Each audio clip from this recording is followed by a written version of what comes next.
this is Everyday Commentary, and this is a quick video on something that probably doesn't get a whole lot of airtime on the internet, and that is really small custom knives. Most of the time when you buy a custom knife, you have a choice between big and huge. And the trend now is to have these massive custom knives, like Direwares, and some of the the Topps Glimps. I mean, they're just humongous knives. And while they're great collector's pieces because they look incredible, I found that they're really impractical to carry. And so I focused on acquiring smaller custom knives, and I found that not only is it something that's easier to do because they're not as hot as the big giant knives. You can find them for less money in the secondary market, but I actually carry and use them. And I know that sounds kind of weird when you're talking about custom knives, but man, these are great knives to carry. This one is a Steve Carroll SES, an S35VN, and I've had this knife for more than a year now, and it just cuts like the dickens. It's a great knife. The little lanyard here gives you a full four-finger grip, even though the knife itself is quite tiny. All of these knives will fit in your jeans coin pocket if you really want them to. This one, not so much. The next knife here is a Charles Gertrude Small Pathfinder Flipper, and it has stainless Chad Nichols Damascus, basket weave Damascus, with this cream micarta handle. Oh, so nice. And then the bronze titanium, they're bronze anodized titanium bolsters and clip, and then the liners are bronze anodized too. This is a great little knife. It's so nice. Charles Gertrude is fit and finish. It's bonkers good. Bonkers good. Love this knife. Nice classic shape. Easy flipper. And look at that.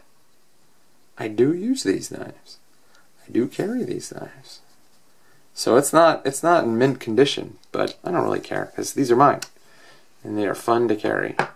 This is probably the jewel of my knife collection, and it is a Brian Fellholter Tad Dauntless. And this knife is just under 3 inches, but it is a massive work. All kinds of little details went into it. First of all, there's all kinds of work on the inside of the knife. There's the hidden fastener pocket clip, the writing on the inside. I mean, it's just every part of this knife has been gone over by Brian and made it into the jewel that it is. The 2 finger holes here are just perfect for lots and lots of control. You can still have 1 finger on it if you need to. Pocket clip's a deep carry over the top pocket clip. This is a really fun knife. And I'll note that this is something that I've noticed, that look, there's actual lock up there. Now, if you look at the trends, or you look at this knife, for example, you'll see that there's hardly any contact. And I think that people are operating under the assumption that it gives you a lot of wear, which it does, but it also reduces, I mean, in theory, the lock strength. If you have 2 tiny things touching each other, it's not as secure as 2 big things touching each other, especially if it's just sort of forced into place. And so I like the fact that this knife has some real lockup to it. The little scalloping here makes it easy to disengage the knife. And these are flipper thumb studs. These are not roll open thumb studs. Like with this knife, you basically roll them open. You can also flip this knife. Let's see if I can get it. There we go. You can flip it open. You can coin flip it pretty easily.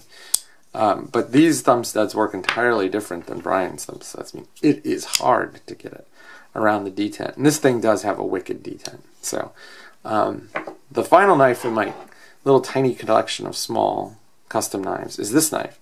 This is a Unit EQ1, and it has a giant thumb stud. And this is on ZDP 189. It has a really cool blade over travel mechanism. This is completely handmade by Una. There is nothing production here. My understanding is the screws are handmade, the pivot is handmade, everything is handmade. He's made it by hand. So this is my little, I guess you would call it a collection of small custom knives, none of which are bigger than the Dauntless, which has a 2.96 inch blade. I also have this knife, which is not technically a custom. This is a John Graham Mid-Tech, but it too falls into that category of small, useful, well-made knives. So just giving you a little look at something a little different than the collection of giant Subway sub-sized knives. And thanks for watching.